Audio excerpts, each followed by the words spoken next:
Here on the Suncoast, we get transplants from all over the world. One amazing woman who moved here was one of the first animators in the country. ABC 7's Linda Carson has her story.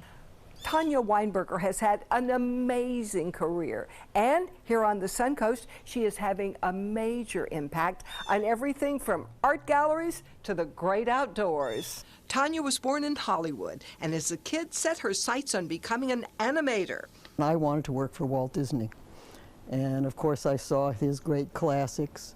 I was very much inspired by Pinocchio, and it was not just the animation, but the song, "There Are No Strings on Me." So after high school? And I went directly to Walt Disney Studios and knocked on the door in Burbank, and I was 17 at the time.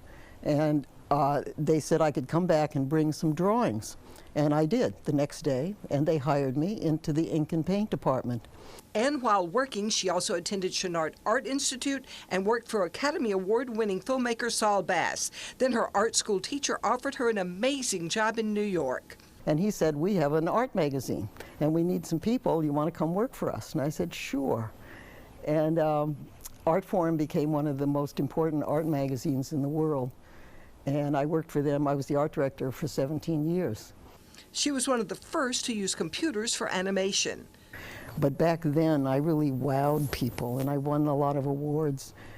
She made a movie called Monster and sent it to a film festival in Prague. There were 3 people from the Museum of Modern Art in the audience, and they called me up and said, "We'd like to show it at MoMA in New York City." And that was the biggest thrill of my life. One of her animated films was featured on HBO. She worked for Kodak, and she's been married twice. And then I married my second husband, and we moved to Vermont and became sheep farmers for 10 years. Then she moved to Sarasota and brought with her some of the movies she'd created over the years. And I decided to convert my movies into children's books.